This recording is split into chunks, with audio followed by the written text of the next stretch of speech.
Live షోకి తిరిగి స్వాగతం. ఇక అతిథుల పరిచయం. శ్రీ చంద్రమౌళి గారు, వైఎస్ఆర్ కాంగ్రెస్ పార్టీ నేత, చిత్తూరు జిల్లా కుప్పం నుంచి ఆ పార్టీ పక్షాన పోటీ చేసినటువంటి రిటైర్డ్ ఐఏఎస్ అధికారి. వారు ఏపీ ముఖ్యమంత్రి చంద్రబాబుకి ప్రత్యర్థి అనమాట.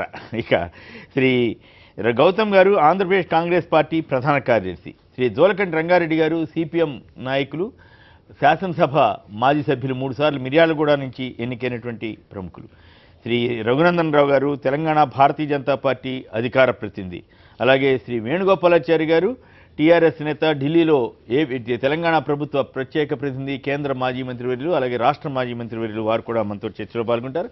ఇక ఊహించిన మొత్తం మీద నవంబర్ 8న ఆరంభమైనటువంటి నోట్ల రద్దు ప్రయాణం అనండి, ఇంకోటానండి డిసెంబర్ 30 తోటి ముగిసింది. మరి ఊహించిన విధంగానే డిసెంబర్ 31 యథాప్రకారం వచ్చింది. మరి మోడీ గారు ఎలుకలను వదిలిపెట్టేది లేదంటున్నారు. కనీసం ఎలుకలైనా దొరికాయా లేదా? ఈ 50 రోజుల తర్వాత పరిస్థితిలో ఏమైనా మార్పు వచ్చిందా లేదా? ఆర్థిక వ్యవస్థ దెబ్బతిందా? ఆర్థిక వ్యవస్థ కోలుకుందా? మరి ఏం జరుగుతుంది? మరి మోడీ గారు ఆశించిన లక్ష్యాలు నెరవేరాయా లేదా? ముందుగా శ్రీ చంద్రమౌళి గారు మాట్లాడతారు.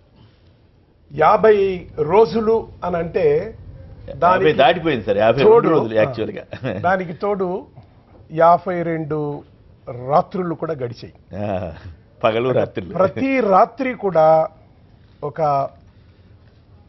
నైట్ మేర్, పీడకల లాగానే గడిచింది సామాన్య ప్రజకి. ప్రణాళికాబద్ధంగా చక్కగా నిర్వహించవలసినటువంటి ఒక బాధ్యతను రిజర్వ్ బ్యాంక్ ఆఫ్ ఇండియా నిర్వహించలేకపోయింది అన్నటువంటిది జనంలోకి బాగా ప్రాకింది. మంత్రిత్వ శాఖ చేయవలసినటువంటి పనులు కొన్ని ఉంటే వాటిని కాదని డిమానిటైజేషన్ అనే దాన్ని మంత్రిత్వ శాఖ తన భుజాల మీదకి తీసుకోవడం అనేది మొదట జరిగినటువంటి తప్పు. రిజర్వ్ బ్యాంక్ ఆఫ్ ఇండియాలో పనిచేసేటువంటి మిత్రులు డిమానిటైజేషన్ని మొదటి 5 అక్షరాలు తీసుకొని DEMON, డెమన్ అని అంటారు. డెమన్ 1 అంటే దెయ్యమనే, 46 దయ్యం. అదే తెలుగులో కూడా చెప్పండి. డెమన్ 2 78లో జరిగింది.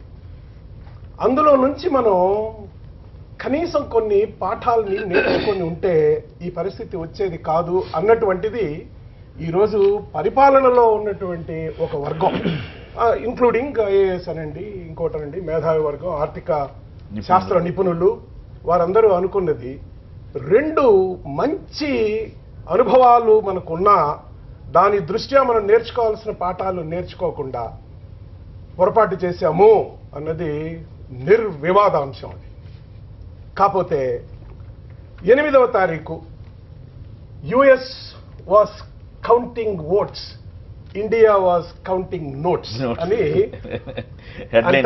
వచ్చింది కూడా. మరైతే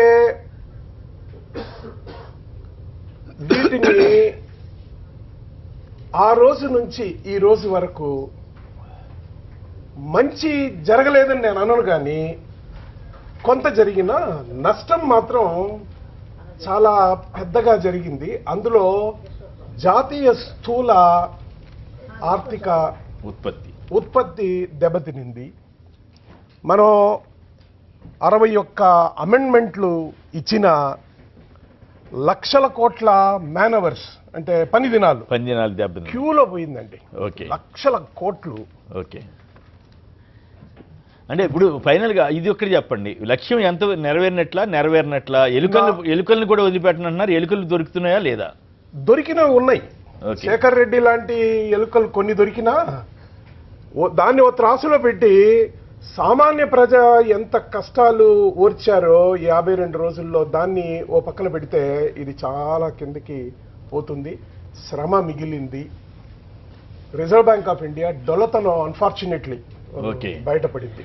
రైట్. అంటే ఇంకొక మాట, మోడీ గారు 50 రోజుల తర్వాత లేదా ఈ నేను దేశ ప్రజలు ఏ శిక్ష వేసినా విధించండి తీసుకుంటానన్నాడు. ఇప్పుడు శిక్షార్హుడా, శిక్ష లేకుండానే ఆయన ప్రజల ఆమోదం పొందినట్ల?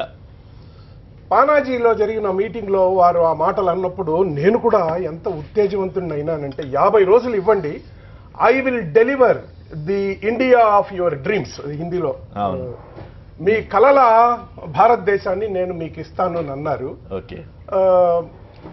ఆ జడ్జిమెంట్ ని వారికి వదిలేస్తాం. మీరు ఎందుకు చెప్పలేరు? మీరు రిటైర్డ్ ఐఏఎస్ కూడా కదా. వారైతే మరి ఇంకోటి కూడా అన్నారు, సాధించినట్లా ఈ సాధించినట్లా 4 రోడ్ల కూడల్లో నేను వస్తాను, నన్ను మీరు శిక్షించండి అని అన్నారు. కొంత మేరకు వారు విజయాన్ని వరించి ఉన్నా ఎక్కువ భాగం కష్టాల్లో ఉన్నటువంటి జనాలు మిగిలి ఉన్నారు. కాబట్టి మోడీ గారు మరొకసారి చింతించుకోవాల్సిన అవసరం. రైట్. మీరు పూర్తిగా డైరెక్ట్గా చెప్పడానికి వెనకాడుతున్నట్టుగా కనపడతా ఉంది. ఫారూక్ గారు గుంటూరు నుంచి లైన్లో ఉన్నారు. ఫారూక్ గారు నమస్కారం, మాట్లాడండి. మీ అభిప్రాయం ఏంటి? Good morning sir. మీ అభిప్రాయం ఏంటి? ఇప్పుడు మొత్తం నోట్ల రద్దుకు సంబంధించి జరిగిందంతా ఈ దేశ వినాశనమే సార్.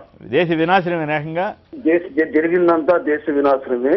ఎక్కడ కూడాను మేము సామాన్యులు ఆశించింది ఏంటంటే, ధనవంతుడు తన నోట్లు మార్చుకోవడానికి బడుగు బలహీనుల దగ్గరికి వచ్చి బతిలాడుకుంటాడు అనుకుంటే, దానికి వ్యతిరేకంగా 2000 నోట్లు తీసుకుని దొంగలు మీ దగ్గర పాత నోట్లుంటే ఇవ్వండి, మేము మా దగ్గర 2000 ఉన్నాయని తిరగడం అనేది అసలు నిజంగా ఎంత సిగ్గుచేటుకరమైన విషయం. బీజేపీ నేతలు కానీ అసలు పాలకులు కానీ ఆలోచించాలండి. రిజర్వ్ బ్యాంక్ నుంచే డైరెక్ట్ గా ఎవరు ధనవంతులో వాళ్ళ ఇళ్ళకి డబ్బులు చేస్తాం అనేది అసలు ఇది ఎక్కడ ఏ దేశంలో కూడా జరిగి ఉండదు సార్. అలా డైరెక్ట్ గా ప్రింటింగ్ ప్రెస్ నుంచి వెళ్ళిపోవడం మీద మాట్లాడుతున్నారు. డైరెక్ట్ గా రావడం అనేది. సంక్షిప్తంగా చెప్పాలి, ఎందుకంటే ఎక్కువ మంది మాట్లాడే అవకాశం ఇవ్వాలి. ఈ సక్సెస్ అయినట్లా ఫెయిల్ అయినట్లా ఎలుకలన్నా పట్టుకున్నారా లేదా అన్నది పాయింట్. మోడీ గారు చెప్పినట్లుగా శిక్షార్హులు అవుతారా లేదా అనేది పాయింట్. సురేష్ గారు గుజరాత్ నుంచి లైన్ లో ఉన్నారు. సురేష్ గారు నమస్కారం, చెప్పండి. సురేష్ గారు నమస్కారం, చెప్పండి, మీరేమంటారు? ఏమని చెప్పినప్పుడు మనకి జనాలు ఇబ్బంది అంటున్నారు. ఇప్పుడు ఎలక్షన్ జరిగిన రాష్ట్రాలు ఏ ప్రభుత్వం నక్కిందండి? ఇవాళ గుజరాత్ లో పంచాయతీ ఎలక్షన్ అయిందండి. 1000 స్థానాలు, అందులో 80% బీజేపీ నక్కిందండి. ఎలక్షన్ గురించి కాదు నేను అడుగుతాను. ఎలక్షన్ లో గెలవచ్చు, వాడచ్చు. పార్టీ ఓటేరు కదండి. మోదీని గోబ్యాక్ అంటారు, గోబ్యాక్ అంటలేదండి. గుజరాత్ లో మొత్తం డబ్బులు వచ్చేసినాయి కదా, అది వేరే విషయం. రైట్, గుజరాత్ లో బాగుంది, బ్రహ్మాండంగా ఉందని చెప్పండి, అభ్యంతరం లేదు. మోడీ గారు టార్గెట్ రీచ్ అయ్యారు సార్. మొన్న జార్ఖండ్ ఎలక్షన్ జరిగింది నిన్న 2 రోజుల క్రితం. అక్కడ కూడా వాళ్ళే నక్కారు బీజేపీ వాళ్ళు. బీజేపీ వాళ్ళు గెలిస్తే ప్రజల కష్టాలను తీరిపోయినట్టేనా? ఇబ్బంది అయినప్పుడు రైట్, ఓకే. రైట్. ఓకే, మీరు ఆవేశపడక్కర్లా, మామూలుగా చెప్తాను, పర్వాలేదు, ఎవరైనా సరే. వేణుగోపాలాచారి గారు మీరు మాట్లాడండి, వీఆర్ ది సీనియర్ మోస్ట్ కాబట్టి మీరేమంటారు? ఈ 52 రోజుల పరిణామ క్రమం తర్వాత మీ అనుభవం ఏంటి? మోడీ గారు ఎలుకలను పట్టుకున్నట్టా లేనట్లా? అంటే ఉద్దేశం మంచిదే. డిసిషన్ ఆఫ్టర్ ఇండిపెండెన్స్ తర్వాత ఇటువంటి ప్రక్రియ చేయడం మంచిదే. ఇప్పటికి కూడా ఏంటంటే పబ్లిక్ బాధపడ్డప్పటికి కూడా నేను రాంగ్ కూడా చూసాను. ఇప్పుడు కొన్ని ఇంకా కాకముందే లైన్లో నిలుస్తున్నారు. ఇప్పుడు కూడా వస్తుంటే ఒక ఏ బ్యాంకు తెలియదు కానీ ఏటీఎం అనుకుంటా, బహుశా పైన ఉన్నారు. క్యూ అయితే కనపడ్డది. అంటే ఒకటి ఏంటంటే ప్రజలు ఇంకా విశ్వాసంతో ఉన్నారు ఏదో చేస్తారని చెప్పి ఒకటి. ఎందుకంటే ఈ జన్ధన్ లాంటి కార్యక్రమం పెట్టడం అవుతుంది, దాంట్లో 20% గరీబు యోజన అని పెట్టడము, ఇవన్నీ వల్ల ఏంటంటే ఓకే అనుకున్న ప్రయోజనం 50 రోజుల లోపల సాధించలేదు, అది వాస్తవం. 50 రోజులు సాధించలేదు కానీ అంటే భారత ప్రజలు బాగా ఓర్పున్న వాళ్ళు శిక్ష దీనికి ఉండదు. ఎందుకంటే మనం అనగలేదు, మనం ఎవరు శిక్షిస్తామని చెప్పలేదు కదా. మోడీ గారు అన్నారు ఈ మాట, 52వ రోజు తర్వాత నన్ను అడగండి అన్నారు. అంటే అందువల్ల నేను మీ అభిప్రాయం అడుగుతున్నా. ఏదేమన్నప్పటికీ కూడా కమిట్మెంట్ ఉన్న నాయకుడు ఒకటి. ఇప్పుడు ఎందుకు నమ్ముతున్నారంటే 2.5 years నుంచి స్కాములు లేవు ఒకటి భారతదేశంలో. ఓకే, పరిపాలనా దక్షత ఈరోజు కార్యక్రమాలు పెట్టినప్పటికీ కూడా నమ్ముతున్నారు కనుక 50 రోజులు అన్నది కూడా ఆయన కమిట్మెంట్గా విల్ పవర్తో చెప్పిండవచ్చు. కానీ 50 రోజులు సరిపోదు ఇంత పెద్ద మార్పుకు. ఇంకా గ్రేస్ పీరియడ్ మీరు ఇస్తున్నారు ఆటోమేటిక్గా. ఇప్పుడు ఎందుకంటే ఇంకో మార్పు వచ్చింది, మార్పుకు ప్రజలు సహకరిస్తున్నారు. కాకపోతే ఇంకా తొందరగా మార్పులు చేయాలి. ఎలుకలు కొన్ని అక్కడక్కడ దొరికాయి. ఇప్పుడు చంద్రబాబు గారు చెప్పినట్టు ఎలుకలు కొన్ని దొరికాయి కానీ ఇంకా పెద్ద ఎలుకలు అట్లే ఉన్నాయి. ఇంకా వెయిట్ చేస్తున్నారు, ఇంకా నల్లదనం మార్చుకోవడానికి ఇంకా అవకాశాన్ని వెయిట్ చేస్తున్నారు ఒకటి. తర్వాత అయితే భారత ప్రభుత్వం అనుకున్నానికన్నా 1,00,000 కోట్లు ఎక్కువ వచ్చినాయి బ్యాంకులకి. అది దాని గురించి చేయాలి. అది సక్సెస్ అయినట్ట ఫెయిల్ అయినట్ట అన్నాడు రివ్యూ చేసుకోవాలి ఫైనాన్స్ డిపార్ట్మెంట్ వాళ్ళు. కానీ అది ఎందుకు వచ్చింది, మరి వాళ్ళు అనుకున్నానికన్నా ఎక్కువ వచ్చింది, అది కూడా డీప్గా ఆలోచించాలి. ఒకే మార్పు మాత్రం ఈరోజు హర్షణీయ మార్పే కానీ ప్రత్యామ్నాయ మార్గాలు ఎక్కువ చేయకుండా చేయడం వల్ల కూడా ఈరోజు ప్రజలు కొంచెం ఇబ్బందులు పడ్డారు. అభిప్రాయం. ఓకే, శ్రీనివాసాచారి గారు ప్రకాశం జిల్లా నుంచి. శ్రీనివాసాచారి గారు నమస్కారం, మాట్లాడండి, మీరేమంటారు? నమస్తే సార్, గుడ్ మార్నింగ్ సార్. చెప్పండి. ప్రతి పేద ప్రజలు క్యూలో నిలబడి డబ్బులకి 50 రోజుల నుంచి అల్లాడారు కానీ ఒక ఎమ్మెల్యే కానీ ఒక మంత్రి కానీ ఒక రాజకీయ నాయకుడు కానీ క్యూలో నిలబడి డబ్బులు తీసుకున్నట్టు కానీ ఈ మోడీకి 50 రోజులు ఏమన్నా అలపడ్డదా సార్? సో కనపడలేదు అయితే. ఓకే, అది ఇప్పుడు మోడీ గారు ఒక మాట అన్నారు, 52 రోజుల తర్వాత నేను తప్పు చేశాను అనుకుంటే శిక్షకు సిద్ధమవుతాను అన్నారు. ఇప్పుడు ఆయన శిక్షకు సిద్ధమవుతున్నట్లు అవ్వాలా, లేదు ఆయన విజయం సాధించారా? సార్, ఈ ప్రజల్లో చైతన్యం ఉంటే ఈ 52 రోజుల్లోనే రోడ్ల మీద తిరగబడి ఆయన చేసిన దాన్ని తప్పు అని వచ్చి సమర్థించే వాళ్ళు కాదు, అసలు వాళ్ళని సమర్థించే వాళ్ళే కాదు. కానీ రాజకీయ నాయకులు వాళ్ళు చేసిందే ఏదైనా వాళ్ళదే జరుగుతుంది. కానీ ఈ ప్రజలు గోడు పట్టించుకున్న ఒక్క రాజకీయ నాయకుడైనా మేము కిలో నిలబడ్డామని ప్రతిపక్ష పార్టీ కానీ అధికారంలో ఉన్న పార్టీ కానీ మేము ఇదిగో ఎమ్మెల్యేలను కూడా ఇబ్బంది పడుతున్నాము, మేమే ఈ రకంగా ఇబ్బంది పడుతుంటే ప్రజలు ఎంత అల్లాడైపోతున్నారని ఒక్కళ్ళన్నా కళ్ళు తెచ్చుకొని ఉన్నారా? అది మోడీ గారికి అది అలపలేదా కంటికి? రైట్. ఓకే, మాచర్ల నుంచి కుమార్ గారు నమస్కారం, మీరేమంటారు? కుమార్ గారు, అందరూ వచ్చేసి చెప్తా ఉన్నారు ఏమని అంటే అది ఇచ్చేశారని. కానీ అసలు గవర్నమెంట్ కూడా చెప్తుంది మాకు లాస్, తెలంగాణ గవర్నమెంట్ చెప్తుంది మాకు ఇన్ని వేల కోట్ల లాస్, ఆంధ్ర గవర్నమెంట్ చెబుతుంది దీనివల్ల ఇన్ని వేల కోట్లు. కానీ ప్రజలకి లాస్ ఎవరు పూడుస్తారండి? అది ఈ పాయింట్ కరెక్ట్ గా అడిగారు.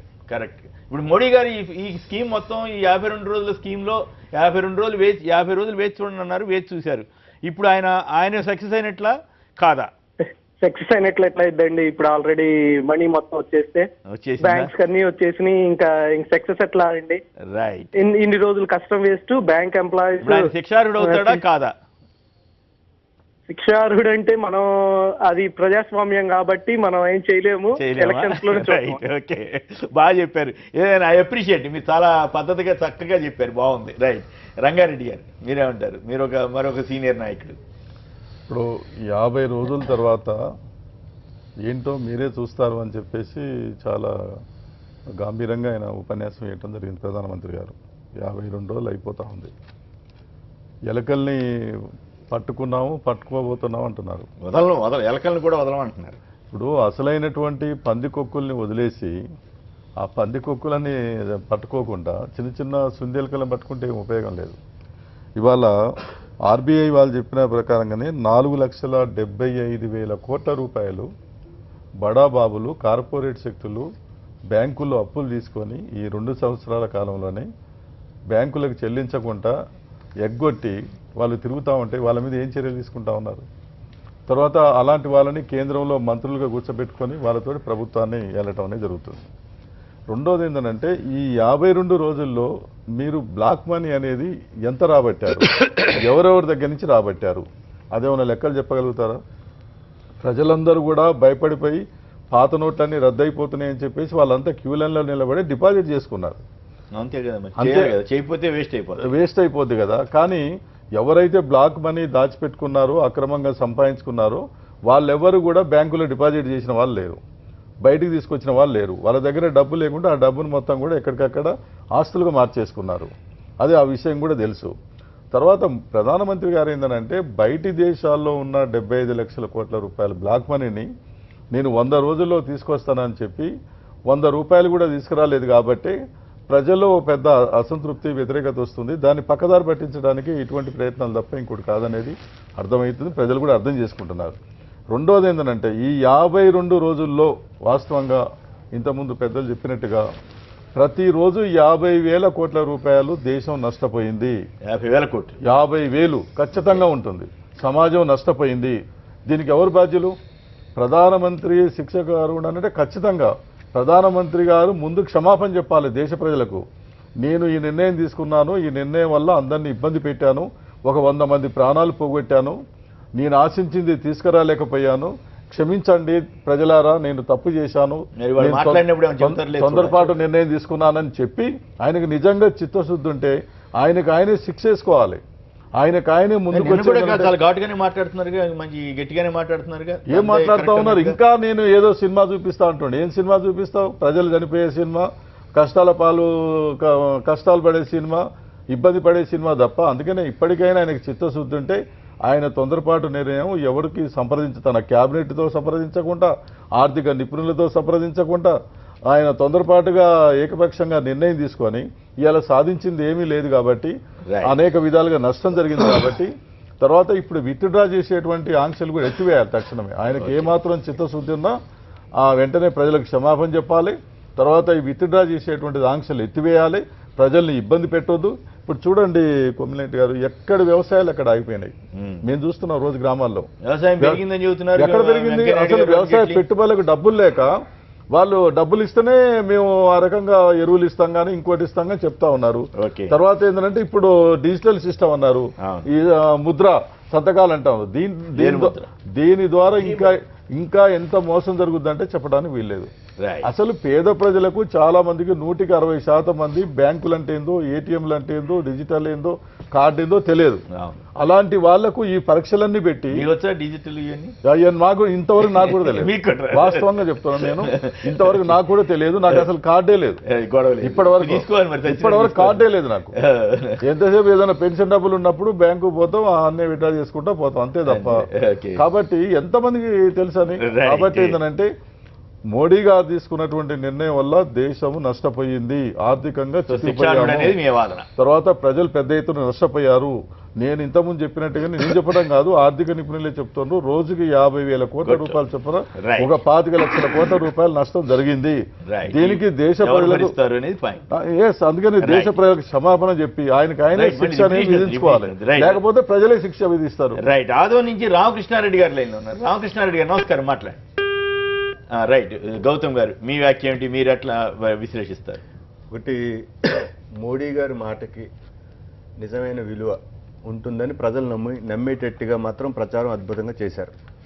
కొన్ని అనుభవాలు చెప్పి దీంట్లో కూడా వస్తాను నేను. ఉదాహరణకి ఆంధ్రప్రదేశ్ విభజన జరిగిన తర్వాత తిరుపతిలో, విశాఖపట్నంలో సభలు పెట్టి మీకు 10 సంవత్సరాలు ప్రత్యేక హోదా ఇస్తాము. ఆయన ప్రత్యేక హోదా ఇస్తామన్నారు. 10 ఏళ్ళు అన్నది ఆయన అన్నారు. ఆయన నేను చెప్తాను ఆన్ రికార్డ్ ఏంటంటే 10 ఏళ్ళు అడిగారు. వెంకయ్య నాయుడు గారు ప్రత్యేక హోదా వెంకయ్య నాయుడు గారు సాధించారు. మీ నెల్లూరు వాసి, ఆయన సాధించిన దాన్ని అమలు చేసే బాధ్యత నాది అని ఖచ్చితంగా చెప్పారు. చెప్పినప్పుడు ప్రజలు నమ్ముతారు కదా. ఎస్, ఖచ్చితంగా వారు కూటమికి ఓటేశారు, గెలిపించారు. 2.5 ఏళ్ల తర్వాత ఏం తేల్చారు? ప్రత్యేక హోదా లేదని తేల్చారు. అది ఒక ఉదాహరణ. బీహార్ ఎన్నికల ముందు బీహార్కి వెళ్ళి ఎంత 1,25,000 కోట్లు వేలం వేశారు, మీకు ప్యాకేజ్ ఇస్తున్నామని. ఎన్నికల తర్వాత అక్కడ ఏమైందో తెలియదు. కాశ్మీర్కి వెళ్ళి ఎన్నికల ముందు 70,000 కోట్ల ప్యాకేజ్ వేశారు, అక్కడ ఏమైందో తెలియదు. ఆ తర్వాత ఇప్పుడు దేశ విషయాలకు వస్తే ఇప్పుడు ఏమన్నారంటే, నిజంగా మోడీ గారు ప్రకటించిన లక్ష్యాలు ఆయన తొలి ఉపన్యాసంలో ఈ నోట్ల రద్దుకు సంబంధించి అవి నెరవేరాలని మనందరం కోరుకోవాలి. అవి విఫలం అవ్వాలని, లక్ష్యాలు విఫలం అవ్వాలని మనం కోరుకోవట్లేదు. నల్లధనం కానీ, ఫేక్ కరెన్సీ కానీ, ఉగ్రవాదం కానీ లోపల ఫెయిల్ అయ్యాలని కోరుకుంటే బయటికి చెప్పకూడదు కదా. చెప్పిదేనండి, ఒకవేళ లక్ష్యాలు విఫలం అవ్వాలని కోరుకుంటే అది దేశానికి నష్టం. అయితే ఆయన చేసినటువంటి ఏదైతే ఆకస్మిక నిర్ణయం, కొన్ని సంచలనాత్మకమైన నిర్ణయం, తను మాత్రమే చేయగలనని ప్రజలు నమ్మించడానికి చేసిన ఒక మోసపూరిత చర్య, ఆర్బీఐ యొక్క స్వతంత్ర ప్రతిపత్తిని నిర్వీర్యం చేసి తనే హ్యాండ్ ఓవర్ చేసుకుని మొత్తం నాదే బాధ్యత, ఆర్థిక మంత్రికి తెలియదు, మంత్రివర్గానికి తెలియదు, అర్ధగంట ముందే చెప్పాను కనుక నాదే బాధ్యతని మొత్తంగా ఆయన కొన్ని లక్ష్యాలు ప్రకటించేశారు. ఈ మొత్తంగా 50 రోజుల సమయం ఆయన మొదట అడిగారా, లేకపోతే ప్రాసెస్లో అడిగారా? మొదటి వారం అన్నారు, తర్వాత 20 రోజులు సర్దుకుంటున్నారు, తర్వాత 50 రోజులు అన్నారు. ఆర్థిక మంత్రి గారు ఏమన్నారు, డబుల్ క్వార్టర్ అని ఏదో అన్నాడు, అంటే 6 నెలలు పడుతుందని చెప్పారు. ఈ లక్ష్యాల్లో కూడా మార్పులు చేసుకుంటూ వచ్చారు. లక్ష్యాల్లో కూడా ముందు ఈ 4 లక్ష్యాలు ప్రధానమంత్రి గారు చెప్తే ఆర్థిక మంత్రి గారు వారేమన్నారు, డిజిటలైజేషన్ కోసం నోట్లు రద్దు చేసామన్నారు. ఇటీవల వెంకయ్యనాయుడు గారు ఏమంటున్నారంటే అసలు సమానత్వం కోసమే మేము నోట్లు రద్దు చేసామంటున్నారు. చాలా పేదరికం పోద్దామని చెప్పారు. అందుకని కేంద్ర ప్రభుత్వం బాధ్యతగా, మోడీ గారు ఇప్పటికైనా ఒక బాధ్యతగా ఈ 50 రోజులు జరిగిన దాన్ని రివ్యూ చేసి వీరు చెప్పినట్టుగా లాభం ఏం జరిగింది, నష్టం ఏం జరిగింది, నష్టం జరిగితే దేశ ప్రజలకు ఎస్ నేను ఇలా ఈ లక్ష్యాలు ఆశించి చేశాను, అది సాధించలేకపోయినా నిజాయితీగా వెంకయ్యనాయుడు గారు అంతా బ్రహ్మాండంగా జరిగిందని చెబుతున్నారు కదా. అదే కదా, ఇప్పుడు ఇష్యూస్ లక్ష్యాలన్నీ మార్చుకుంటూ వస్తున్నారు వాళ్ళు, మీడియాలో వేరే వేరే విషయాలు చెప్పుకుంటూ వస్తున్నారు, దేశ ప్రజల్ని ఈ ఇష్యూ కాకుండా వేరే ఇష్యూ డైవర్ట్ చేస్తూ వస్తున్నారు. కనుక మేము అడుగుతున్నది ఏంటంటే, ఎవరైనా ప్రజలు అడగాల్సింది, అయ్యా నిజాయితీగా ఈ 50 రోజుల్ని సమీక్షించండి. ఆర్బీఐ ఇప్పటికీ డిసెంబర్ 10 తర్వాత లెక్కలు చెప్పడం ఆపేసింది. వీరన్నట్టుగా ఎన్ని లక్షల కోట్లు నగదు ఉంది, బ్యాంకుకి ఎన్ని లక్షల కోట్లు తిరిగి వచ్చింది, మొత్తం వచ్చేస్తే మరి ఫేక్ కరెన్సీ ఎంత తేలుతుంది? లెక్కలైతే ఆన్లైన్ లెక్కలే కదా, క్షణాల్లో తేలిపోతాయి కదా. 50 రోజుల తర్వాత ఆర్బీఐ కూడా ఒక శ్వేతపత్రం రిలీజ్ చేయాలి కదా. సో మేము అడుగుతున్నది ఏంటంటే ఖచ్చితంగా ఈ జరిగిన నష్టానికి బాధ్యులు ఎవరు? వీరు అంటున్నారు ప్రతిరోజు 50,000 కోట్లు జరిగి ఉండొచ్చు, 25 లక్షల కోట్లు. ఒక ఆర్థిక సంస్థ సర్వేలో 15 లక్షల కోట్ల నష్టం జరిగింది భారతదేశానికని ఈ 50 రోజుల సర్వేని ముందే ఒక 5 రోజుల ముందు చెప్తున్నారు. 11 లక్షలు తక్కువ చెప్పారు వాళ్ళు. నేను అనుకోవడం ఇంకా ఎక్కువ జరిగింది. ఎన్ని మంది పనిపోయారో ఆ పనిని అంతా కౌంట్ చేసి ఉండకపోతే. సో అందుకని ఈ రకంగా చూస్తే ప్రధానమంత్రి గారు మాత్రం విఫలమయ్యారని ఖచ్చితంగా చెప్పాలి. ఆ విఫలానికి ఆయన బాధ్యత తీసుకోవాలి, బాధ్యత తీసుకోవాలి. రైట్, మర్యాదగానే మాట్లాడుతున్నాం. Right, okay. రవి గారు చెప్పండి, ఏంటి శిక్షార్హుడా కాదా? విజయం సాధించినట్లా? ఎలుకల్ని కూడా వదలమంటున్నారు, ఎలుకలనైనా దొరికాయా? ఎలుకలు దొరికినాయా, పందికొక్కులు దొరికినాయా ప్రజలు చూస్తూ ఉన్నారు. మనం ఎంతమంది కూర్చొని ఎన్ని రకాలుగా ఇది అబద్ధము, ఇది జరగలేదు అని చెప్పి మోసపు మాటలు చెప్పాలని ప్రయత్నం చేసినా ప్రతిపక్షాలుగా అంతకంటే గొప్పగా ఏం చెప్పలేదు అనేది ప్రజలు ఆలోచించుకుంటున్నారు. అందరు పగోళ్ళని కూర్చోబెట్టి పంచాంగం చెప్పమంటే మధ్యాహ్నమే చచ్చిపోతారు అని చెప్తాడట. పగోని పంచాంగం చెప్పమంటే నువ్వు 100 ఏళ్ళు బతుకుతావు, నువ్వు ముఖ్యమంత్రి అవుతావు, నీ పరిపాలన సుభిక్షంగా ఉంటుంది అని చెప్పారు కదా. వాళ్ళకి తెలుసు, వాళ్ళకి, ఎందుకంటే గత పాలకులు కదా. పగోని పంచాంగం చెప్పమంటే ఖచ్చితంగా పగటిలో చచ్చిపోతావు అని చెప్తారు. ఎందుకంటే ఎవడన్నా గుండె సూత్రం నన్ను చెప్పనియండి. ఇప్పుడు ఇన్ని ప్రశ్నలు వచ్చినాయి కదా సార్, మరి కొంచెం జనానికి మమ్మల్ని మీరు ఉరేయండి. మోడీని శిక్షేస్తారా ఊరేస్తారంటే ఊరేయండి. ఎవరేస్తారనేది ప్రజలు చెప్తారు. రంగారెడ్డి గారు మాట్లాడుతూ చెప్పినారు, ఏం జరుగుతలేదు దేశంలో, కష్టమైపోయింది, ఇట్లా అయిపోయింది, అట్లా. 34 ఏళ్ళు మీరు పరిపాలించారు కదన్న శుద్ధపూసలు లెక్క.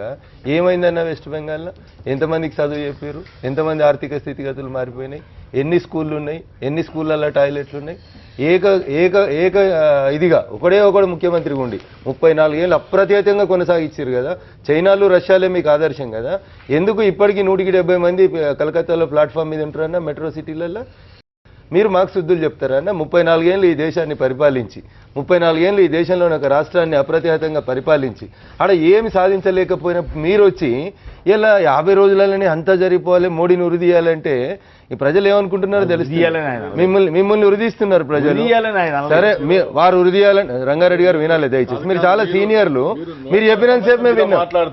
మీరు చెప్పినంతసేపు మేము విన్నాం. మేము చెప్పినప్పుడు ఇట్లా ఇంటర్వ్యూ కావచ్చు, ఇంటర్వ్యూ కావచ్చు అంటున్నా. 34 ఏళ్ళు అప్రతిహతంగా పరిపాలించి వెస్ట్ బెంగాల్ లిటరసీ ఏదో 50 లక్షల కోట్లు దేశానికి కొంపలంటుకపోయినాయంట. ఏమైంది నందిగ్రామ్, ఏమైంది సింగూరు? మీ 34 ఏళ్ల పాలనలో మీరు ఏం చేసిరో ముందు చెప్పిన తర్వాత మిమ్మల్ని శిక్ష చేయాలన్నా ఉరేయాలన్నా మీరు ప్రజలకు వచ్చి క్షమాపణ చేస్తారా, రాస్తారా? క్షమాపణ చెప్తారా, ముక్కునాలకు రాస్తారా? రాయండి, వాళ్ళకి వేసారు కదా శిక్ష. ఉండూరు అక్కడే. మీకు ప్రజాస్వామ్యం మీద గౌరవం ఉంటే, ప్రజలు మమ్మల్ని శిక్షిస్తారనే విశ్వాసం మీకుంటే మీ స్థానం మీకు ప్రజలు ఇచ్చిర్రు. 3% ఓట్లు రాలే. ఈ దేశానికి స్వాతంత్రం వచ్చినప్పుడు 17% ఓట్లను కలిగిన కమ్యూనిస్టులని 1952 ఎన్నికల నుంచి 2014 ఎన్నికలకి ప్రజాస్వామ్యాన్ని కొలబద్దేంది కొమ్మినేని గారు? ప్రజాస్వామ్యంలో శిక్ష ఎవరేస్తారు? అయితే కోర్టు వేస్తుంది, లేకపోతే ప్రజలు వేస్తారు. ఆ ప్రజా న్యాయస్థానంలో మీరు అంచెలంచెలుగా 52 నుంచి 2016 దాకా ఏడుకొచ్చారు. సబ్జెక్టే మాట్లాడుతున్నా. బీజేపీ అధికారంలో ఉన్న రాష్ట్రాల్లో ఏం చేస్తా ఉన్నారు? రెడ్డి గారు కర్ణాటకలో గాలి జనార్దన్ రెడ్డి ఎవరు? బీజేపీ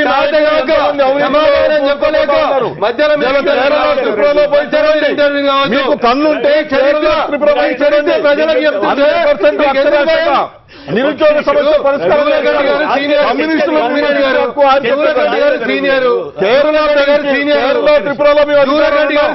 అక్కడ ఒక్క రిమార్క్ చూపించండి. బెంగాల్లో కొన్ని విషయాలు మాట్లాడుతుంది.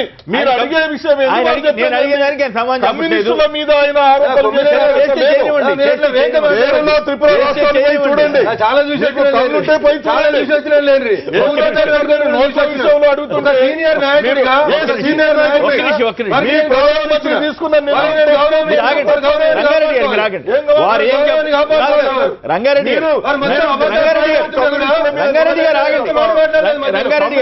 నిందలేయటమే తప్ప ఒక్క నిమిషం మీకు అవకాశం ఇస్తారు. చూడండి, మీకు అవకాశం ఇస్తాము. మీకు అవకాశం మీరు అడిగిన సబ్జెక్ట్ ఆయన సబ్జెక్ట్ చెప్పలేదు, అయినా కూడా ఆయనకి అవకాశం ఉంది కాబట్టి ఆయన మాట్లాడినండి. సబ్జెక్ట్ విషయం నేను అడిగింది చెప్పకుండా నేను అడిగింది ఒకటైతే ఆయన మీ మీద దాడి చేశారు. చేసిన నాకు అభ్యంతరం లేదు. లేదండి, ఆగండి వారిని మీ చెప్పండి. పాలన మా పాలన ఏందో డిబేట్ పెట్టండి, మళ్ళీ మీకు అవకాశం ఇస్తాను కదా, ఒక్క దమ్ము నిమిషం. ధైర్యం ఉంటే ఒక్క మాట్లాడదాం. నిమిషం. అది వేరే చర్చిద్దాం. ఒక్క నిమిషం. మీరు మీరు అట్లా అడ్డగోలుగా నాయకులైతే కాదు, కాదు. వాళ్ళు మాట్లాడేటప్పుడు ఓపిక ఓకే, ఓకే. చాలా చిన్నోళ్ళం మీకంటే వయసులో మీరు మాట్లాడండి బ్రదర్. సంయమనం పాటించినాం.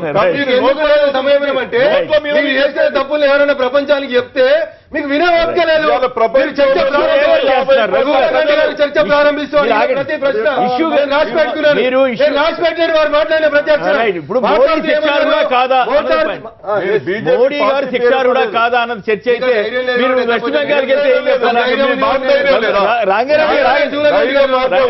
చర్చని తప్పుదో పట్టించి రంగారెడ్డి గారు ఆగండి దయచేసి ఆగండి. మీకు మళ్ళీ మాట్లాడుతురు కానీ మళ్ళీ మీరు మాట్లాడుతురు కానీ ఒక్క నిమిషం. మీరు మోడీ గారు శిక్షార్హుడా కాదా అన్నది చర్చ. జూలకంటి గారు అడిగిన ప్రశ్నలు నేను రాస్తున్నా. చెప్పండి. ఒకటి లెక్కలు కావాలి, 2 75 లక్షల కోట్లు, 3 ప్రతిరోజు 50,000 కోట్ల నష్టం జరిగింది, మోడీ క్షమాపణ చెప్పాలి, ఆయనకు ఆయన్నే శిక్ష చేసుకోవాలి. వాటివే చెప్పండి. అరే ప్రశ్నలు ఏమింటలేరు, ఆయన సమాధానం ఏంటంటాడు? మీరు ఎక్కడికో వాస్తవాలకు వస్తున్నా. ప్రజలు అదే ఆయనకు ఆయనే శిక్ష చేసుకోవాలి. మీకు ప్రజలు శిక్ష చేసిరు, మీ స్థానం ఏందనేది నేను చెప్పని. రైట్, ఓకే, అయిపోయింది. గుజరాత్ బీజేపీ పాలిత ముఖ్యమంత్రులతోటి మమ్మల్ని పోల్చండి అన్నారు. గుజరాత్ లో ఏం జరుగుతుందో మీకు తెలుసు సార్, అక్కడ వెస్ట్ బెంగాల్ లో ఏం జరుగుతుందో ఒకసారి మీకు యాడ్ చేస్తున్నా సార్. ఎందుకు వినరు అంటున్నా.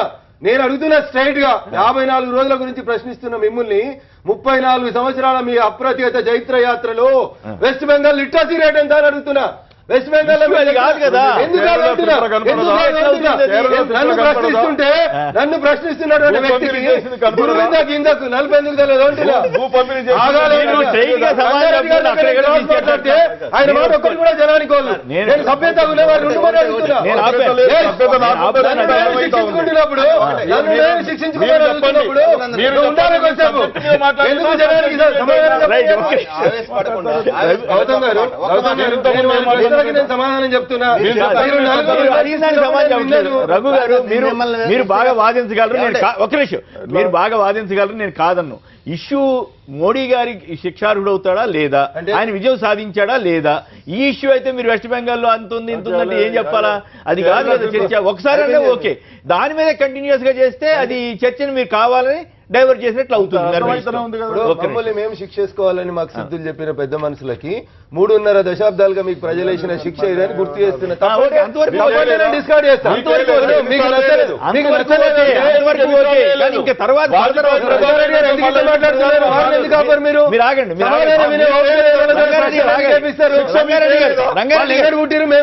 మా పార్టీ ఎన్నడు పుట్టిందో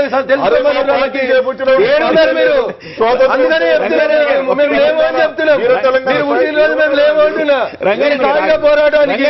సాయుధ పోరాటానికి తెలంగాణలో ఒక్క సీటు ప్రజలు ఇచ్చిన బహుమతి పవన్ కుమార్ తోక పార్టీలుగా మందికి తోక అవుతే సమాధానం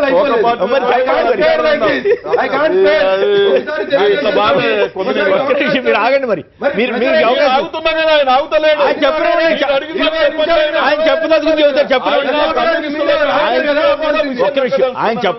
ఒక్క నిమిషం ఆయన చెప్పదలుచుకుని చెప్పనివ్వండి, తర్వాత మీరు సమాజం ఇంకా 2 నిమిషాల్లో మీరు ముగించారు. 50,000 కోట్లు నష్టం జరిగింది. చెప్పండి. ఏడు చదువుకొని వచ్చినావు ఏ లెక్క నీకు రాసిచ్చిన వాళ్ళు ఎవరో సుత్తులు చెప్పు ఫస్ట్. నీ ఎడిటరో నీ సంపాదకులో నేను అడుగుతున్నా. నీ లెక్క అడుగుతున్నా.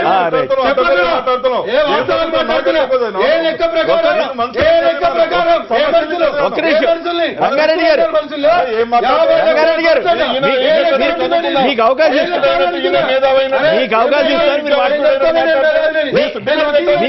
ఇస్తున్నప్పుడు మీకు అవకాశం ఇస్తాను కదా, మీరు మాట్లాడుతున్నారు. మీకు అవకాశం ఇస్తాను. రోజుకు నష్టమైందని నీ దగ్గర ఉన్న సాంక్టిటీ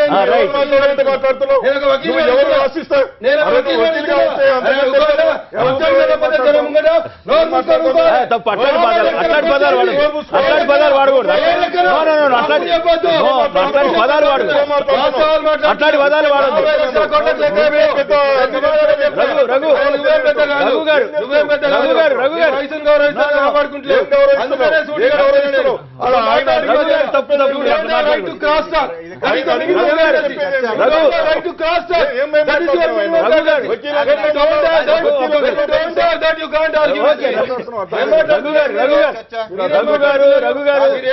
పదాలు అట్లా వాడకూడదు, ఎవరు వాడొద్దు. ఇష్యూ వ్యక్తిగతం కాదు, ఇష్యూ వ్యక్తిగతం కాదు. నోరు మూసుకోండి ఇట్లాంటి పదాలు వాడమాకండి, నోరు మూసుకోండి ఇట్లాంటి పదాలు వాడదు. తప్పు. Okay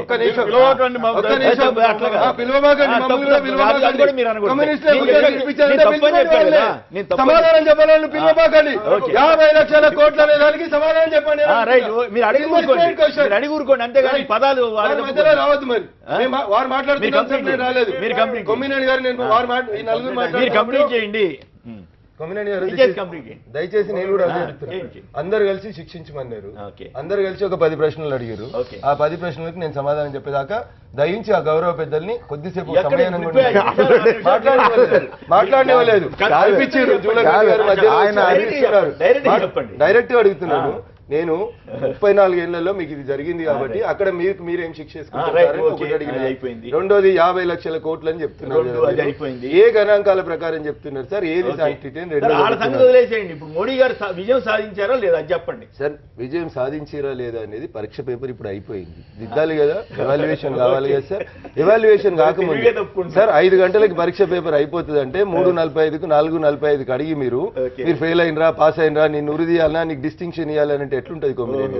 wait for the result. Time duration అయిపోయింది. నరేంద్ర మోడీ గారు సాయంత్రం సమాధానం చెప్తారు. వారు అన్నారు వ్యవసాయం పూర్తిగా ఇబ్బందులలో పడుతుంది, పల్లెటూర్లలో నష్టం జరుగుతుంది అని చెప్తున్నారు. జూలకంటి గారు గమనించాల్సింది ఏంటంటే వెనకటి నుంచి కూడా బార్టర్ సిస్టమ్, వస్తు మార్పిడి సిస్టమ్ పల్లెటూర్లలో ఉంది సార్. ప్రతిదానికి నగదు తీసుకుపోరు సార్. వడ్లాయన దగ్గరకు పోయి మేము నాగలు చేయించుకొచ్చుకుంటాం, కమ్మరాయన దగ్గరకు పోయి కర్రు కాల్పించుకొచ్చుకుంటాం. కుల వృత్తుల వాళ్ళందరూ కూడా సార్ పాత యుగానికి వెళ్తున్నావా 21వ శతాబ్దానికి వెళ్తా ఉన్నావా? కొమ్మినేని గారు నాకంటే ఎక్కువ బాగా తెలిసి, మీరు అనుభవజ్ఞులు. పాత యుగానికి పోతున్నావా, కుటుంబ విలువలు సాంప్రదాయాల కోసం పాకులాడుతున్నావా, లేకపోతే అమెరికా సంస్కృతి కోసం మనం పాకులాడుతున్నావా? నాకంటే మీరు విజ్ఞులు, మీకు ఎక్కువ తెలిసి ఉంటారు సార్. నేను కాదనట్లేదు. వస్తు మార్పిడి విధానం అనేది ఈ రోజు మోడీ గారు వచ్చిన తర్వాత రాలేదు సార్. తెలంగాణ పల్లెటూర్లలో వ్యవసాయం నడుస్తుంది ఇంకా. మరి నేనైతే వెస్ట్ బెంగాల్, కేరళ చూడలేదు సార్, నాకు అంత తెలియకపోవచ్చు. మేబీ వారికి ఉన్నంత అవగాహన నాకు లేకపోవచ్చు. నేను అడుగుతుంది సూటిగా వారిని, మీరు ఆరోపించిన ఆరోపణలకి సార్ నాకున్న అభ్యంతరాలు ఇవ్వండి సార్ అని నేను వారిని అడిగినాను. శిక్షకి టైం అయిందా కాలేదా, శిక్షకి మళ్ళీ చెప్తా ఉన్నాను సార్. ప్రశ్న పేపర్ కాకముందే రిజల్ట్ కదా, మేము అడగలేదు, వారే అడిగింది కదా, మోడీ గారే అడిగింది. దయచేసి ఒక్క నిమిషం. మోడీ గారు ఏమన్నారంటే 50 రోజులు ఆగిన తర్వాత మరుసటి రోజు దేశ 4 రోడ్ల కోడలో నిలబడతా, నేను తప్పు చేశాను అనుకుంటే శిక్షించండి అన్నాడు. ఈ రోజు సాయంత్రం శిక్షార్హుడా కాదా అన్నది నా ప్రశ్న. ఈ రోజు సాయంత్రం వారు వస్తారు. మీకున్నటువంటి సందేహాలన్నీ మై గవర్నమెంట్ యాప్ ద్వారా పంపండి. ప్రజలందరూ పెడుతున్నారు కాబట్టి ప్రజలలో మీరు కొంత భాగస్వాములే కాబట్టి, కొంత చైతన్యవంతులు, సమాజం కోసం మంచి ప్రశ్నలు అడుగుతున్నటువంటి వాళ్ళు పెట్టండి సార్. మీరు పెట్టేది కూడా మీరు పెట్టండి సార్. పరిగణిస్తారు. పవన్ కుమార్ గారు బెంగళూరు. పవన్ కుమార్ గారు నమస్కారం, చెప్పండి. మోడీ గారు శిక్షార్హుడా కాదా, విజయం సాధించినట్లా కాదా? లేదు సార్, రాంగ్ స్టెప్ తీసుకున్నారు సార్. ఏంటది? రాంగ్ స్టెప్ తీసుకున్నారు సార్. ఓకే. యాక్చువల్ గా బ్లాక్ మనీ అనేది రియల్ ఎస్టేట్ రూపంలో ఉంది కానీ అసలు క్యాష్ రూపంలో లేనే లేదు. అది ప్రతి ఒక్కరికి తెలుసు. దేశ ప్రధాని అయినా నరేంద్ర మోడీ గారికి విషయం ఎందుకు తెలియదో మిస్ అయ్యారు. యాక్చువల్ గా మేము ఆయన ఏదో మార్చేస్తారని నమ్మకంతో నేను కూడా ఆయన కోటేశాను. బట్ ఇప్పుడు ఆయన తీసుకున్న నిర్ణయాన్ని వెంటనే దానికి ప్రత్యామ్నాయంగా ఏదైనా డెసిషన్ తీసుకోకుండా ఆయన ఇంకా మొండి పట్టుదలగా అలాగే వెళ్తున్నాడు సార్. అది ఇంకా దేశం చాలా వెళ్తుంది అనిపిస్తుంది సార్ నాకు. కరెక్ట్, బాగా చెప్తారు. పొరపాటు కనుక అనుకుంటే వాళ్ళు మార్చుకుని మంచి మార్గంలోకి వెళ్తే బాగానే ఉంటుంది అనేది మీ సలహా. బాగుంది, గుడ్. మేము అమెరికాలోని మిసిసిపి నుంచి కిరణ్ గారు లైన్లో ఉన్నారు. కిరణ్ గారు నమస్కారం, మాట్లాడండి. కిరణ్ గారు నమస్కారం. నమస్కారం కేఎస్ఆర్ గారు, అందరికీ ఎక్కడున్న కోట అందరికీ నమస్కారం. ఒక విషయాన్ని నేను చెప్దామని అనుకున్నాను. నేను అమెరికాలో ఉండేటప్పుడు ట్రంప్ కి వ్యతిరేకంగా చాలా మంది అతను తన చుట్టే అంతా తిప్పుకుంటాడు అని ఒక రకమైనటువంటి నమ్మకం ఉంది. అలానే నేనే ఒక వ్యక్తి చుట్టూ అల్లుకున్నటువంటి సంఘాల చుట్టూ, అంటే ఒక వ్యక్తి చుట్టూ అల్లుకున్నటువంటి ఒక పరిణామాలను చంద్రబాబు నాయుడు గారు అవ్వచ్చు, అంతా నేనే చేశాను, మోడీ గారు నేనే చేస్తాను అనేటటువంటి ఒక ధోరణి అది మనకు మంచిది కాదండి. దేశం అంటే మట్టి కాదు కదా, దేశం అంటే మనుషులు కదా, మనందరం కలిపి కదా సాధించుకోవాల్సింది ఇదంతా. ఆయన ఒక్కరి వల్ల కాదు కదా, ఎవ్వరికి చెప్పకుండా దేశం అంతా కూడా ఏమీ తెలియనప్పుడు చాలా మందికి ఏమీ తెలియకుండా అతను చేశారు. అది మొట్టమొదటి అతను కమిట్మెంట్ ఏదైనా ఉన్నవాడే రాజకీయ నాయకుడు కమిట్మెంట్. కరెక్ట్ కరెక్ట్ ఏంటండి, అందరితో కలిసి మాట్లాడి చర్చించి చెప్దాను అనుకున్నాను. తప్పులేదు, మీ అభిప్రాయం చర్చించుకొని చేయాలి. ఇంకొక మాట కూడా చెప్తున్నాను. ఇందాక ఎవరో అన్నారు 2.5 సంవత్సరాల నుంచి స్కాములు లేవని. స్కాములు లేని రాష్ట్రం చూపించండి. మన సొంత రాష్ట్రంలోనే ఎన్నో స్కాములు చంద్రబాబు నాయుడు గారికి తెలుసో తెలియకో చాలా స్కాములు జరిగాయి. మరి వాటి సంగతి ఏమిటి? వెస్ట్ బెంగాల్లో 30 సంవత్సరాలు అని ఏదో అందుకనే కదా ప్రతిపక్షంలో కూర్చోబెట్టారు. మరి వాళ్ళని మరి 30 సంవత్సరాలు ప్రతిపక్షంలో ఉన్నవారు కదా, అందుకనే వాళ్ళని ప్రతిపక్షంలో కూర్చోబెట్టినప్పుడు మన వారిని వాళ్ళు వినిపించేటటువంటి సాధకులుగా ఉండేటప్పుడు ఆ రెడ్డి గారి మీద రఘు గారు ఎందుకు అలా అంటున్నారు? చాలా తప్పండి. పెద్దవాళ్ళు అంటూనే పెద్ద పెద్ద మాటలు అంటున్నారు. రఘు గారు ధన్యవాదాలు, మీకు నా మీద అభిమానానికి ధన్యవాదాలు. నేను రంగారెడ్డి గారికి చెప్పింది ఏంటంటే, దయించి మీరు పెద్దలుగా మీరు మాట్లాడిన చెప్పి నేను సమయం రంగారెడ్డి గారు మీరు దయించి నేను సుధాకర్ గారు హైదరాబాద్ నుంచి లైన్ లో ఉన్నారు. సుధాకర్ గారు నమస్కారం, మాట్లాడండి. సార్ నమస్తే అండి. నమస్తే. మీ అభిప్రాయం ఏంటి? మోడీ గారు శిక్షార్హుడా, విజయం సాధించారా లేదా, శిక్షకు అవసరం లేదా? సార్ అది రఘువందన్ గారు చెప్పాలి సార్. ఎందుకంటే ఈ రోజున పబ్లిక్ ఎంత ఇబ్బంది పడుతున్నారో క్యూ లైన్ లో ఉండి, ముఖ్యంగా రైతులు ఎంత నరకం అనుభవిస్తున్నారంటే డబ్బులు లేక, వచ్చిన పంటలు అమ్ముకోలేక, కూలి వాళ్ళకి డబ్బులు ఇవ్వడానికి లేక నానా ఇబ్బందులు పడుతుంటే దీని విజయం సాధించినట్టు. ఏ రకంగా విజయం సాధించారు సార్? బీజేపీ రఘువందన్ గారు బీజేపీ పరీక్ష పేపర్ ఇప్పుడే అయిందని చెప్తున్నారు రఘు గారు, అంతే. రైట్, వేణు గారు చెప్పండి, వీళ్ళిద్దరు పంచాయతీలో మీరేమంటారు? అంటే విషయము రఘు గారి వాదన ఎంతవరకు కరెక్ట్? ఓకే, రఘు దాంట్లో ఏంటంటే రఘు ఎప్పుడు కూడా కొంచెం పాయింట్స్ చెప్తాడు, చెప్తాడు కానీ ఇవాళ ఎందుకో కొంచెం అంటే సబ్జెక్ట్ ఇప్పుడు ఈవినింగ్ వరకు అన్నాడు అన్న దాంట్లో కొంచెం ఉన్నది, అంటే తప్పులేదు. ఎందుకంటే పరీక్ష పేపర్ అయిపోయింది అంటే ఒకటి. రెండేంటంటే ఏదేమన్నప్పటికీ కూడా ప్రజలు ఇబ్బంది పడుతున్న మాట వాస్తవమే. కాకపోతే మార్పు హర్షణీయం. ఎందుకంటే ఇప్పుడు ఒకటి ఎలక్షన్ పార్టీ వైఖరికి అనుగుణంగా మీరు కూడా మారుతారు అంటే కాదు. ఇప్పుడు ఎలక్షన్ లో మోడీ గారి గెలుపుక్కడో ఇదో కారణం ఒకటి, ఇది నల్లధనము. మీరు ఎందుకు ప్రధాని గారికి ఉత్తరం ఎందుకు రాశారు? ఇన్ని లక్షల కోట్ల నష్టం జరిగిపోయింది, ఇన్ని లక్షల మంది ఉద్యోగాలు పోయినాయి, అది పోయినాయి, ఇది పోయినాయి, కొమ్మ మునిగిపోయింది, తెలంగాణ మునిగిపోయింది, ఎందుకు ఉత్తరం రాశారు? కరెక్టే కదా. ఇప్పుడు దాంట్లో రాసిన పాయింట్స్ కూడా డిస్కస్ చేసినాయి కదా. 40 నిమిషాలు అని చెప్పేసి గంటల టైం ఇచ్చింది, 24 పాయింట్ ఎట్లా ఉన్నాయని చెప్పింది కదా. తర్వాత ఏంటంటే మోడీ తీసుకునే వెనుక పోమని చెప్పేసి ఒకటి కష్టంగా తీసుకున్నారు. 3 సంవత్సరాలు గవర్నమెంట్ ఉండాలి. ఇంకా అల్టిమేట్ గా మళ్ళీ భయపడడం కాదు, రాబో రోజుల్లో క్యాషెస్ స్కీమ్ రావడం మంచిది అన్న ఆలోచనతో మేము కూడా ఉన్నాం ఈరోజు. ఎందుకంటే బ్లాక్ మనీ అరికట్టడంలో ఖచ్చితంగా దేశంలో అన్ని పార్టీలు కూడా. కేసీఆర్ గారు మాట్లాడడం నాకేమనిపిస్తుంది అంటే, ఏం చేస్తాం, మనం తెచ్చింది కాదు మరి కేంద్రం, మరి తప్పదు కదా అనే యాంగిల్ ఉంది తప్ప నిజంగా సమర్థిస్తున్నారా లేదా అనేది నాకు. అయితే ఒక్కోసారి మాత్రం బాగా చూడాలి రిజల్ట్ ఎక్కువ పొగుడుతున్నట్టు అనిపిస్తారా? ఇప్పుడు ఆటోమేటిక్ ఏంటంటే ఒక పార్టీగా మేము కాన్స్టిట్యూషన్ రిలేషన్ అయితే దేశ స్థాయిలో ప్రధానమంత్రికి ముఖ్యమంత్రికి ఉన్న రిలేషన్ తప్ప ఎక్కువ పొడిగా అవసరం లేదు. రెడ్డి గారు ఏమన్నారు? మోడీ గారికి వంది మాగదులు లెక్క కేసీఆర్ గారు పొగుడుతున్నారు అన్నాడు. ఇప్పుడు we're not part of NDA. ఒక పార్టీగా ప్రభుత్వంగా కేంద్ర ప్రభుత్వం నిర్ణయం తీసుకున్నది.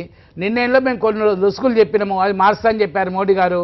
ఇప్పుడు ఒకటి ఎగ్జాంపుల్ ఏంటంటే ఈ క్యాషెస్ స్కీమ్ వల్ల కానీ, రాబోయే రోజులు ఐటీ తీసేయటం కానీ, బ్యాంక్ ట్రాన్సాక్షన్ ఇవన్నింటి వల్ల ఏంటంటే ఆదాయం పెరిగే అవకాశాలు ఉన్నాయని చెప్పిన దాంట్లో మేము ఒప్పుకున్నాము. ఎందుకంటే ఇప్పుడు 13,000 కోట్ల రూపాయల ఆదాయం వస్తుంది తెలంగాణ రాష్ట్రానికి. ఈ డీవాల్యుయేషన్ వల్ల కానీ, జీఎస్టీ వల్ల కానీ, బ్యాంక్ ట్రాన్సాక్షన్ వల్ల కానీ దాదాపు 3-4 అవకాశం వస్తుందని చెప్పేసి చెప్పడం వల్ల, ఆర్టికల్ చెప్పడం వల్ల తెలంగాణ రాష్ట్రం అంతకన్నా ఎక్కువేమున్నది.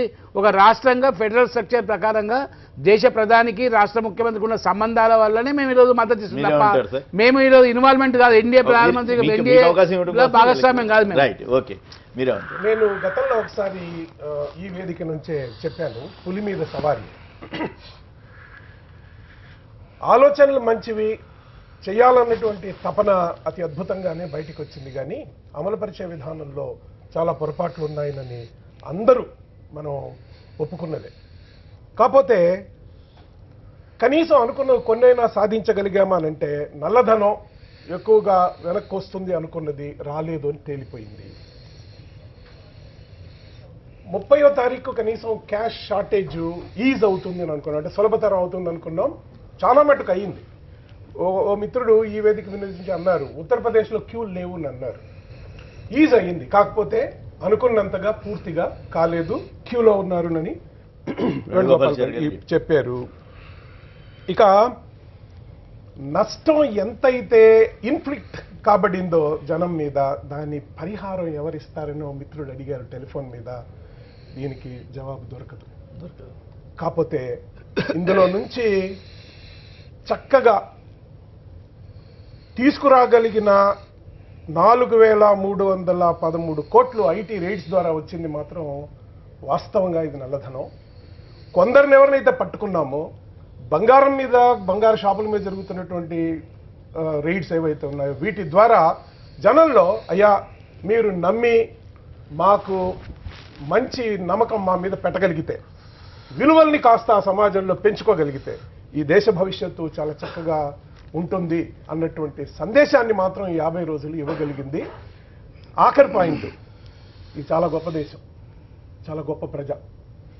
ఇన్ని సమస్యలున్నా ఎంతో ఓర్పుగా, అసలు ఈ క్రైసిస్ అంటాం కదా మన, విపత్కర పరిస్థితులు, తుఫాన్లు వస్తాయి, వరదలు వస్తాయి, కోలుకుంటాం. మీరు కూడా మీ వాదనలో కూడా కొంత కన్ఫ్యూజన్ ఉండదు. నేను చెప్పేది ఏంటంటే కాసేపు ఏమో బాగుందని, కాసేపు ఏమో కష్టాలు నష్టాలని, మొత్తం మీద క్లారిటీ లేకుండా ఎందుకైనా మంచిది మనం ఏదైనా వ్యతిరేకంగా మాట్లాడితే ఇబ్బంది మనకే ఇబ్బంది లేదు. కానీ నేను చెప్పింది మొదటి చెప్పింది అనుకూలంగానే మాట్లాడు, చెప్తుంటే మీరు నాకు కలిగిన అభిప్రాయం చెబుతున్నారు. నేను మొదటి చెప్పిందేమో వాస్తవం, ఇప్పటిదాకా ఆ పాయింట్ మీద నిలబడతా. అవును, అంత గొప్ప సమర్థించాలి, అంతేగాని మరి కొంత గొప్పది కొంత నష్టం జరిగింది. మోడీని ఇక్కడ మోడీని పొగడ్డం లేదు, కానీ దేశంలో ప్రజల్ని పొగుడుతున్నారు. ప్రజలు చేస్తారా? ఏం చేస్తారు? మీరు ఎవరైనా నాయకత్వం వహించారా? ఆందోళన చేస్తారంటే ఏ పార్టీ అని ముందుకు వచ్చిందా? భయపడుతుంది, కానీ భయపడుతున్నారు. ఎందుకు వచ్చిన పడవ, ఎవరి మీద ఏం బురద పడుతుందని. మీరు అనుభవించింది ఎమర్జెన్సీ అప్పుడు కూడా ఒక్కళ్ళు కూడా నోరెత్తరా. ఎన్ని అకృత్యాలు జరుగుతున్నా భారతీయ జనతా పార్టీ పెద్ద పెద్ద నాయకులు వెంకయ్యనాయుడు గారు, వాజ్పేయి, అద్వానీ వీళ్ళందరినీ అరెస్ట్ చేసినా కూడా ఒక్కడు కూడా నిరసన జరపలా. పైగా ఆ రోజు ఇందిరాగాంధీ గారు చాలా గొప్ప అన్నారు. అంటే మరి ప్రజలతో ఒప్పుకున్నట్టు ఎమర్జెన్సీని. మీడియా అంటలేదు, మీడియా కూడా అన్నది ఇందిరాగాంధీ గొప్ప. ఈ రోజు మీడియా గొంతు నొక్కేయబడలేదు. ఈ రోజు మనం ఇట్లా చర్చ పెట్టుకొని మోడీని ఉరి చేయాలా వద్దా అనేది ప్రజల ఒపీనియన్ అడిగేంత స్వేచ్ఛా స్వాతంత్రాలు. నేను వయసులో కొంచెం పెద్దవాడిని, ఒక విషయం చెప్తాను వినండి. మీడియా ఇండియన్ ఎక్స్ప్రెస్ అనేటువంటి ఒక పత్రిక గోయంకా గారి నాయకత్వంలో నడిచినప్పుడు ఆయన నిరసన తెలుపుతూ బ్లాక్ మొత్తం వైట్ గా వదిలేశాడు కొన్ని వార్తలు. వాళ్ళు సెన్సార్ ఆఫీసర్ వచ్చి అక్కడ కూర్చునేవాడు. మీడియాలో వదిలేస్తే కూడా వాళ్ళ మీద ఆయన శిక్షకు కూడా సిద్ధమయ్యాడు. మీడియా పొగిడిందని, మీడియా పొగుడుండొచ్చు, మీడియా తెగుడు ఉండొచ్చు, అది కాదు ఇష్యూ, అది కాదు ఇక్కడ పాయింట్. ఏంటంటే ప్రజలందరూ ఎందుకు తిరుగుబాటు చేయలేదంటే ఆ రోజు అంతకంటే ఘోరమైన, ఈ రోజు నోట్ల సమస్య ఒక సమస్య అయితే ఆ రోజు జనం చాలా బాధలు పడ్డారు. ఎట్లా ఫోర్స్ఫుల్ ఆపరేషన్స్ అనేవి అయినా కూడా ఆ రోజు తిరుగుబాటు రాలేదు కదా. తిరుగుబాటు రాలేదు కాబట్టి సక్సెస్ అయినట్ట అనేది పాయింట్. అంతే. ఒక్క నిమిషం. కృష్ణ గారు శ్రీకాకుళం నుంచి, కృష్ణ గారు నమస్కారం, మాట్లాడండి. లక్ష్మి గారు బెక్కవోలు నుంచి, లక్ష్మి గారు నమస్కారం, మాట్లాడండి. నమస్కారం అండి. చెప్పండి, ఇప్పుడు ఎట్లా ఉంది, మీరు ఎట్లా ఫీల్ అవుతున్నారు? మోడీ గారు శిక్షార్హుడా, విజయం సాధించినట్లా? శిక్షార్హుడికి మాట అటుంచండి, నల్లధనం తీస్తా అన్నారు కదా ఆయన మోడీ గారు ప్రధానంగాను. నల్లధనం అసలు మనం పుట్టింది ఏ స్థాయిలో పుట్టాం, మనం పెరిగింది ఏ స్థాయిలో పెరిగాం, మనం నల్లధనం ముట్టుకోకుండానే మనం ఈ స్థాయికి వచ్చామా? మా మంత్రులేటి, మోడీ గారేటి చెప్పి ప్రజలకే ఇప్పుడు నల్లధనం ఏంటో వెలికి తీస్తే బాగుంటుంది. ఎమ్మెల్యేలు ఎంపీలు కానీ ఎవరో ఏమి బాధపడకుండా మనుషులు బాగానే ఉన్నారు. నలిపోయింది సాధారణ జనమే నలిపోతున్నారు. ఇంకో ఇతర దేశాలు ఉన్న ధనం ఏమో ఇదేమో రైతులకి ఎవరికి పడతలేదు. Right, okay. రంగారెడ్డి గారు, రైట్. రంగారెడ్డి గారు, మిత్రులు రఘునందన్ గారు ఒకటి గమనించాలి. సరే, ఆయన అంత ఆవేశపడతాడని మేము అనుకోలేదు. తర్వాత చాలా విషయాల్లో మాట్లాడుతుంటారు. బయట నుంచి వచ్చినటువంటి కాలర్స్ కానీ, తర్వాత ఇక్కడ కూర్చున్నటువంటి గెస్టులు కానీ ఈ విషయం పైన ఏం మాట్లాడుతున్నారు అనేది అర్థం చేసుకోవాలి. రెండోది ఏంటంటే కమ్యూనిస్టులు, సిపిఎం పార్టీ అని చెప్పారు. అయ్యా, కేరళలో మొట్టమొదటిసారి ఈఎంఎస్ నంబూదిరిపాదు నాయకత్వంలో అందరికీ అక్షరాస్యత భూ పంపిణీ చేసింది కేరళ ప్రభుత్వం. వినండి చెప్పాలి, ఇవన్నీ కూడా ఉన్నాయి. కాబట్టి ఏంటంటే సిపిఎం చరిత్ర ఏంది, వామపక్షాల చరిత్ర ఏంది, ప్రపంచంలో కమ్యూనిస్టుల చరిత్ర ఏంది అనేది ఒకసారి అది వేరే డిబేట్, అది ఒకసారి డిబేట్ పెట్టుకుందాం. తర్వాత ఏంటంటే ఇప్పుడు మీరు మోడీ గారు తీసుకున్న నిర్ణయము వారు రాసిచ్చింది మీరు చెప్పడానికి అర్థం, మేము అది కాదు వాస్తవాలు కాదు. ఆయన అడిగిందంటే ఒక కీలకమైన పాయింట్, రోజుకి 50,000 కోట్లు అనేది ఎట్లా అనేది ఇప్పటికి కూడా బలంగా మా దగ్గర లెక్క ఉంది, ఆర్థిక నిపుణులే చెప్తున్నారు. ఈ నోట్ల రద్దు తర్వాత దేశము, సమాజం, ప్రజలు రోజుకు 50,000 కోట్ల రూపాయల చొప్పున నష్టపోయింది. ఈ కాలంలో 25 లక్షల కోట్లు నష్టపోయిందని ఇప్పటికీ బలంగా మేము చెప్తున్నాం. మేము చెప్పడం కాదు, ఆర్థిక నిపుణులు అనేక మంది చెప్తా ఉన్నారు. కాబట్టి ఏంటంటే ఈ వాస్తవాలన్నిటినీ కూడా మీరు గుర్తించకుండా, ఆయన ఒక్క నిమిషం, ఆయన అడ్వకేట్ కాబట్టి ఆయన వాదనలో సరుకు లేదు కాబట్టి ఈ సమస్యని పక్కకు డైవర్ట్ చేయడం కొరకు అసలు ఆ సబ్జెక్టు మీద వదిలేసి అడిగిన దానికి చెప్పకుండా మా మీద దాడి చేసే దానికి ప్రయత్నం చేస్తే దానివల్ల ఒకటేంటంటే అది కూడా ప్రజలు గమనిస్తారు. 50 రోజుల తర్వాత ప్రభుత్వం ఒక నిజంగానే దేశ ప్రజలకి ఒక జవాబుదారీతనం వహించి ఒక సమాధానం చెప్తుందని ఎదురు చూస్తున్న సమయంలో ఇంకా అగ్రెసివ్ గా చాలా అదే జనాభిప్రాయంతో సంబంధం లేకుండా అందుకని ఇంకా అగ్రెసివ్ గా మేమంతా న్యాయమే చేసాం, అద్భుతమే జరిగింది అని చెప్పడం అనే ట్రెండ్ ప్రభుత్వం ఎంచుకుంది. దాన్ని మాత్రం ప్రజలు చంద్రమోడీ కంక్లూడ్ వ్యక్తిగతంగా రంగారెడ్డి గారినో లేకపోతే ఇంకొకరినో హత్య చేయాలనేది చర్చలో పాల్గొంటున్నటువంటి ఎవరిని గెస్ట్లను కించపరచాలనేది నా ఇంటెన్షన్. 100% నేను మళ్ళీ చెప్పడానికి కూడా వారు చెప్పారు. కాలర్లు ఏం చెప్తున్నారు, గెస్ట్లు ఏం చెప్తున్నారు అనే దానికి నేను నా డిస్కషన్ ప్రారంభం చేసినప్పుడే చెప్పిన నేను మొత్తానికే సమస్యలు లేవని ఎవరు నరేంద్ర మోడీ గారు చెప్పలేదు, మేము చెప్పలేదు. వారు విశ్లేషించి చెప్తున్నారు, అనుభవంతో చెప్తున్నారు. ఒక అధికారిగా పనిచేసినటువంటి అనుభవంతో కొన్ని వ్యత్యాసాన్ని ఫస్ట్ సెషన్ లో చెప్పింది, సెకండ్ సెషన్ లో చెప్పింది. ఒక నాణ్యం ఒకటే సైడ్ 2 సైడ్లు బొమ్మలు ఉన్నాయి, 2 సైడ్లు బొమ్మలు ఉన్నాయి. మీ కన్ఫ్యూజన్ అండ్ క్లారిటీ, మీ కన్ఫ్యూజన్ కి దయించి నేను చెప్పనియండి సార్. ఇప్పుడు వారు అటు సైడ్ చూసి ముందు నాణ్యానికి ఒకవైపు చూసినప్పుడు బొమ్మ కనబడ్డది, ఇంకో సైడ్ చూస్తే బోర్సు కనబడ్డది. రెండింటిని ప్రజాక్షేత్రంలో 50 ఏళ్ల నుంచి ఉన్న పెద్ద మనిషి వారు చెప్పాలనుకున్నారు. మీరు చెప్పనియకపోతే అన్యాయం అనేది నా బాధ. అరే నా మాట నేను మళ్ళీ అడుగుతున్నా రంగన్నని, ఏ ఆర్థిక ఒక మాట సార్, ఏ సంస్థనన్నా సర్వే చేసి ఉంటే దయించి ప్రజల ముందు రోజుకి 50,000 కోట్లు నష్టం జరిగిందనే చెప్పండి. అబద్ధాలను అర్థసత్యాలను చెప్పొద్దని మాత్రమే మేము వారికి సవినయంగా విజ్ఞప్తి చేస్తున్నాం. వేరే వారిని వ్యక్తిగతంగా రావాల్సిన అవసరం నాకు లేదు. దేశ ప్రజలకి సంజాయిషి ఇస్తారా, విజయం సాధించానని చెప్తారా, ఎలుకల్ని కూడా వదలననేటువంటి దాంట్లో ఎంత సాధించామని చెప్తారా అనేది మరి ఈ రోజు సాయంత్రం ఏమైనా వివరణిస్తారేమో చూద్దాం. శ్రీ రైట్ అందరూ చెప్పండి సార్. రైట్, చంద్రమౌళి గారు, గౌతమ్ గారు, జోలకంటి రంగారెడ్డి గారు, వేణుగోపాలాచారి గారు, రఘునందన్ రావు గారు, అందరికి కూడా ధన్యవాదాలు. ఇది నేటి వార్తా విశ్లేషణ కార్యక్రమం. నమస్కారం.